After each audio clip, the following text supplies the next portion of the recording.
back to my YouTube.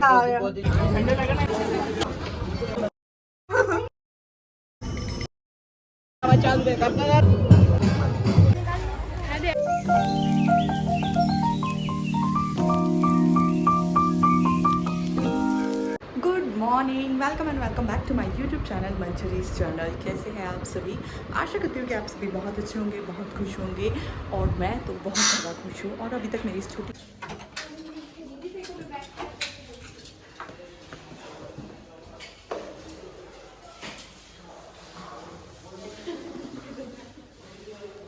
तो हम सब रेडी हो चुके हैं और हम निकल रहे हैं महाकाल के दर्शन के लिए, क्योंकि उज्जैन आने का सबसे जो मेन मकसद होता है वो होता है महाकाल के दर्शन करना।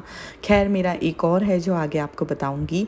फिर यहाँ से हम निकल गए थे महाकाल दर्शन के लिए। तो जो हमारे होटल से मंदिर की दूरी थी वो काफ़ी कम थी, तो हम रिक्शे में गए थे, क्योंकि गाड़ी को आगे पार्किंग वगैरह में यहाँ पे खड़ा करके और अंदर तक पैदल जाना इससे बेटर है रिक्शे से आप थोड़ा अंदर तक चले जाइए। थोड़ी दूर पे हमने नाश्ता कर लिया था और फिर यहाँ से हम निकल गए थे मंदिर दर्शन के लिए। रश काफ़ी था, मतलब हमेशा की तरह इतना ज़्यादा तो नहीं था, कम था हमेशा से, लेकिन हमारे लिए वो भी ज़्यादा था और थोड़ी गर्मी भी ज़्यादा थी। तो इसलिए हमने ये वीआईपी दर्शन या शीघ्र दर्शन की हेल्प ली और इससे हमने ये टिकट्स ले लिए थे ताकि हम जल्दी दर्शन कर सके। और हर मंदिर की तरह यहाँ भी मोबाइल फ़ोन अलाउ नहीं था, तो मोबाइल फ़ोन हमने इस काउंटर पे यहाँ पे सबमिट कर दिए थे। वैसे बहुत सारे लोग अंदर लेके गए थे, लेकिन हम लोग नहीं लेके गए थे। हमने अच्छे बच्चों की तरह यहाँ काउंटर पे मोबाइल जमा कर दिए थे। और फिर यहाँ आए हैं तो यहाँ का तिलक लगवाना भी तो ज़रूरी है, क्योंकि जहाँ आए हैं वहाँ की पूरे मज़े ले लेना चाहिए। तो हमने भी महाकाल का तिलक करवाया सभी लोगों ने।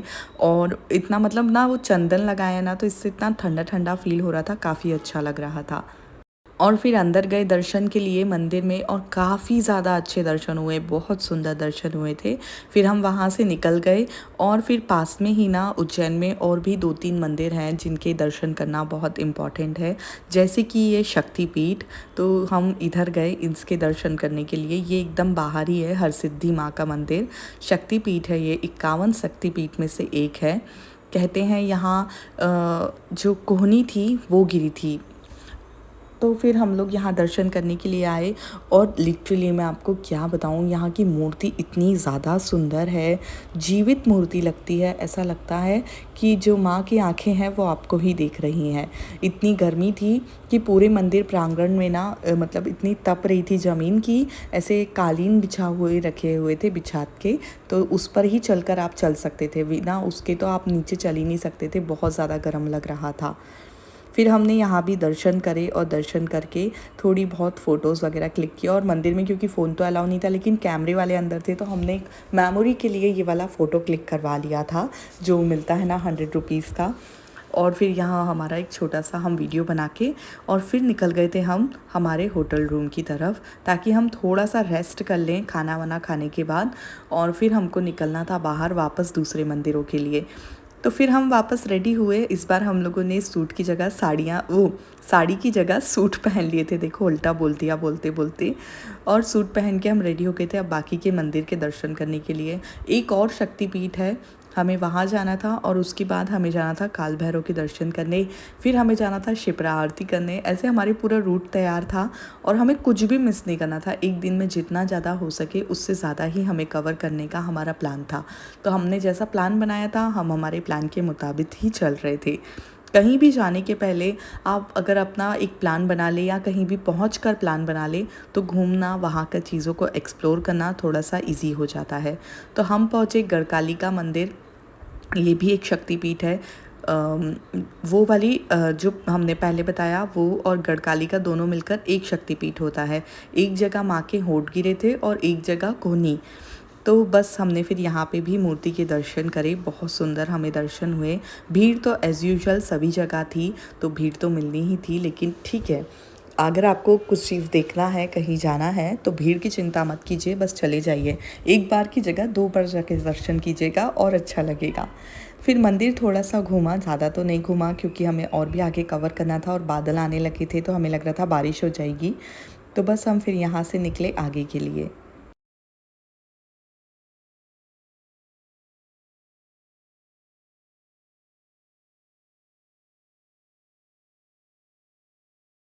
फिर हम यहाँ के दर्शन कर कर पहुँचे काल भैरव बाबा के मंदिर, जो महाकाल के क्या कहते हैं रक्षक हैं या सिपाही हैं, पहरेदार हैं भैरव बाबा, उनके मंदिर पहुँचे हम। और ये पता है एक ऐसा चमत्कारिक मंदिर है कि यहाँ जो भैरव बाबा की मूर्ति है वो शराब पीती है। कैसे पीती है, क्या पीती है, किसी को कुछ राज नहीं पता। और ये एक ऐसा मंदिर है जिसके बाहर दारू की दुकान है। अब कोई भी ऐसा मंदिर नहीं है जिसके बाहर लीगली तौर पर दारू की इस तरह की दुकान हो।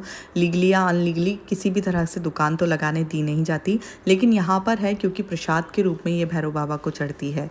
तो यहाँ से फिर हमने भी प्रसाद के लिए ली, क्योंकि मैं पहले जब आई थी तब हमने सामने से देखा था कि प्लेट में डाल के भैरव बाबा को पिलाया जाता है और वो पीते हैं। कितने ही वैज्ञानिक यहाँ आकर गए हैं, उन्होंने देखा है कि कैसे कहाँ जा रही है, कोई पाइपलाइन है क्या, क्या है, ये मूर्ति कैसे पी रही है, लेकिन ऐसा कुछ भी किसी को सुराग नहीं मिला। वो चमत्कारिक मूर्ति है और वो कैसे पी रही है किसी को नहीं पता है। तो ऐसी बहुत सारी चीज़ें हमारे सनातन में और हमारे भारतवर्ष में मौजूद हैं, ऐसे कई चमत्कार। और यहाँ देखो सबके मन्नत के धागे बैरिकेड्स पे बंधे थे, तो मैंने इसे रिकॉर्ड कर लिया। और देखते ही देखते बहुत सारी लाइन से गुजरते हुए यहाँ काल भैरव बाबा का मंदिर आ चुका है। इस मंदिर का माहौल अभी तो बहुत ठीक लगा।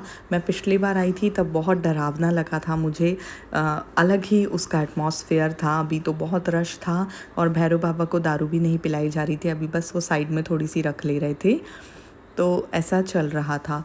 फिर हम बाहर निकले दर्शन करके, क्योंकि अंदर गर्भगृह से तो कुछ भी रिकॉर्ड करना पॉसिबल नहीं होता है और मना ही रहता है। फिर यहाँ हम दूसरे मंदिर आ गए थे, यहाँ भी हमने दर्शन करे और फिर उसके बाद हम चले गए थे घाट पर जहाँ आरती होने वाली थी। घाट पर पहुंचकर हमने भी ऐसे छोटे छोटे दिए बाय कर लिए थे, जो बाद में आरती के बाद हमने सोचा था कि छोड़ देंगे हम नदी में। और यहाँ पे देखो, यहाँ आरती स्टार्ट हो गई थी। काफ़ी ज़्यादा पीसफुल लग रहा था माहौल, बहुत ज़्यादा अच्छा लग रहा था। ऐसा ना सब जगह धार्मिक एटमॉस्फेयर एक क्रिएट कर दिया था वो आरती ने, और बहुत ज़्यादा प्यारा लग रहा था।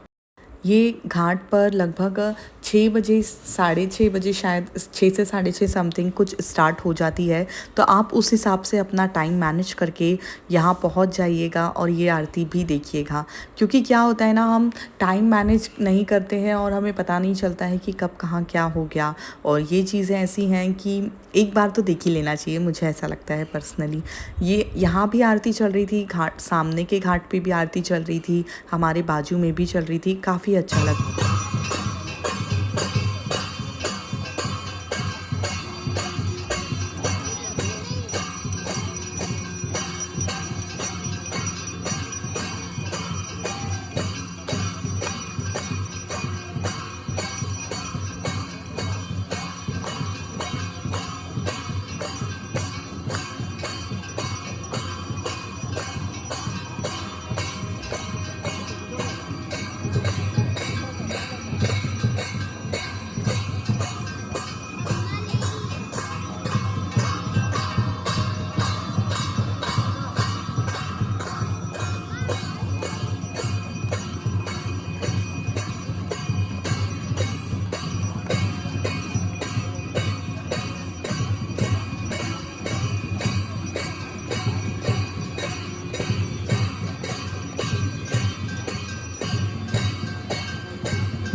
फिर आरती में सब लोग भी आरती लेके, जो भी अपने खड़े थे सबने भी आरती करी, और फिर हमने भी छोटे छोटे जो दिए बाई किए थे उसे जलाया और अपने परिवार की सुख संपत्ति की प्रार्थना करते हुए इन दियों को नदी में छोड़ दिया हमने। पहले जीजी ने छोड़ा तो मैंने उन्हें रिकॉर्ड कर लिया, फिर मैंने छोड़ा तो उन्होंने मुझे रिकॉर्ड कर लिया। अब रिकॉर्ड करना भी तो इम्पॉर्टेंट है ना। और मुझे ना पता नहीं क्यों नदी में दिए छोड़ना बहुत ज़्यादा पसंद है, मुझे नहीं पता मुझे ऐसा क्यों है। मुझे ये भी नहीं पता, मुझे कारण भी नहीं पता है कि नदी में दिए क्यों छोड़े जाते हैं। बस अपने लिए तो ऐसा है सनातन में कि कोई भी नदी है, नर्मदा हो चाहे ताप्ती हो चाहे कोई भी हो, वो पूजनीय है और उसमें उसको पूजा के हिसाब से दिए छोड़ दिए जाते हैं। बस मुझे ये देखना काफ़ी पीसफुल लगता है। फिर घाट का माहौल तो आपको मैं क्या ही बताऊँ, इतना अच्छा था।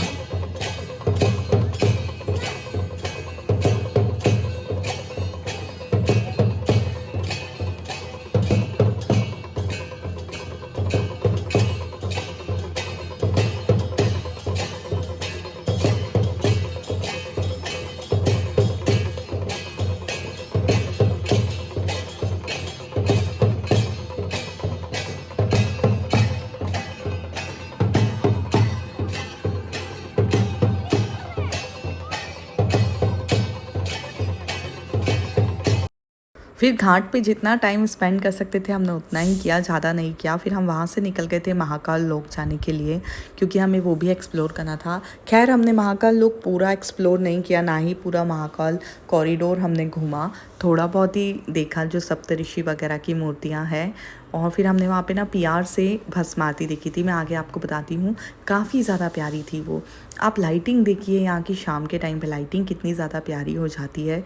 और महाकाल लोक की मुझे सबसे अच्छी बात जो लगी कि ये फॉर फ्री है, इसमें कोई टिकट वगैरह नहीं था। नहीं तो जनरली ऐसे जब बनते हैं तो उनमें ना टिकट्स लग जाती है, पर यहाँ ऐसा कुछ नहीं था। आप आ सकते हैं, कितनी भी देर यहाँ टाइम स्पेंड कर सकते हैं, कितना भी घूम सकते हैं।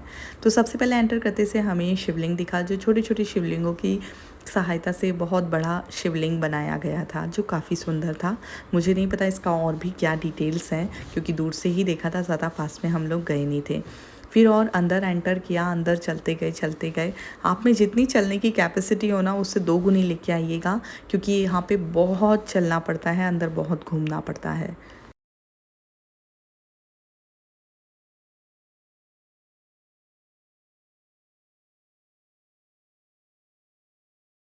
फिर अंदर बहुत सुंदर सब कुछ बना हुआ है, लाइटिंग वगैरह का भी बहुत प्यारा किया हुआ है काम। मतलब देखने लायक है कि भाई कितना ज़्यादा सुंदर आज भी हमारे यहाँ के कारीगर काम कर सकते हैं। फिर यहाँ कुछ ऐसा फाउंटेन जैसा बनाया हुआ है, जिसमें बीच में शंकर जी और आजू बाजू 4 शेर की मूर्तियाँ दी गई हैं, जो बहुत ज़्यादा सुंदर है। बस मैं अब इतना ही बोल सकती हूँ कि हाँ, सुंदर है, सुंदर है। क्योंकि आपको घूमने पे ही ये चीज़ों का एहसास होता है कि भाई क्या है। बहुत अच्छा माहौल था, मौसम भी बहुत अच्छा हो रहा था, सब कुछ बहुत अच्छा लग रहा था।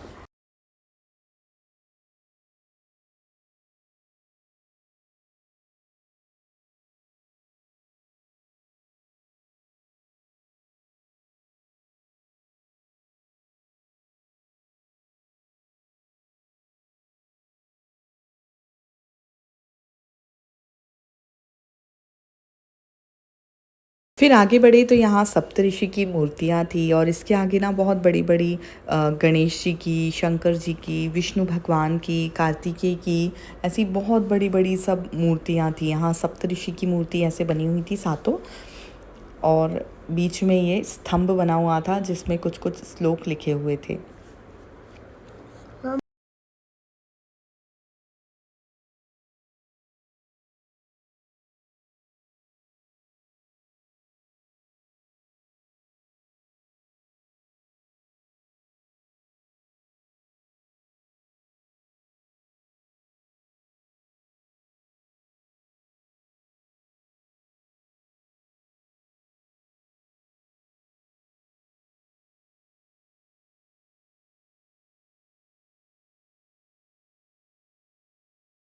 इस टाइम पे ना अविक सो गया था, तो फिर हम लोगों को उसको गोदी में ही लेके कैरी करना पड़ रहा था। तो थोड़े टाइम मैंने रखा था, थोड़े टाइम संकेत रख रहे थे, थोड़े टाइम जो हमारे ड्राइवर भैया थे उन्होंने भी रख लिया था। फिर यहाँ पे ये पीआर से ना भस्म आरती के दर्शन कराते हैं, ये बहुत सुंदर है। इसके चार्जेस आई थिंक 150 रुपीज़ पर पर्सन है, बट एवरी पेनी वर्थ करता है। इस पे ऑफ़र था कि 4 जनों पे 1 जन का फ्री रहेगा, तो हमने तो वो ऑफ़र वाला ही सिलेक्ट किया था, क्योंकि हम काफ़ी ज़्यादा लोग थे। तो बहुत ज़्यादा प्यारा है। यदि आप भस्म आरती अटेंड करने नहीं जा पा रहे हैं तो इसको तो ज़रूर देखिएगा। यदि जा भी रहे हैं तो भी देखिएगा, क्योंकि हमने तो अटेंड की भी भस्म आरती, लेकिन इतनी क्लोज से नहीं हो पाई। तो ये इन्होंने डेमो दिया था हमें। फिर उसके बाद यहाँ ऐसे इनके सीटिंग अरेंजमेंट बना हुआ है, काफ़ी सारे इनके पास वो रखे हैं इंस्ट्रूमेंट, तो उस पे आपको लाइन से बैठा देंगे और फिर दिखाएंगे। ऐसा लगता है आपके सामने ही आरती चल रही है। सब कुछ बहुत ज़्यादा प्यारा लगता है, बहुत ज़्यादा प्यारा। तो इसलिए ये बहुत वर्थ करता है। यदि आप जा रहे हैं इंदौर और रुक रहे हैं, वो उज्जैन और वहाँ रुक रहे हैं, तो प्लीज़ इसको ज़रूर ट्राई कीजिएगा। ये बहुत ज़्यादा प्यारा है, ये लाइफ टाइम एक्सपीरियंस है।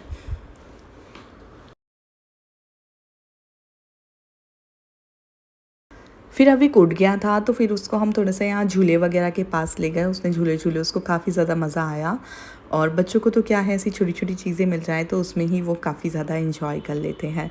तो कुछ इस तरह से हमने विज़िट किया, उसके बाद तो हम वापस आ गए थे। आई होप आपको आज का ब्लॉग पसंद आया हो। प्लीज़ अपने फैमिली एंड फ्रेंड्स से मेरा चैनल शेयर कीजिएगा। Thank you for watching.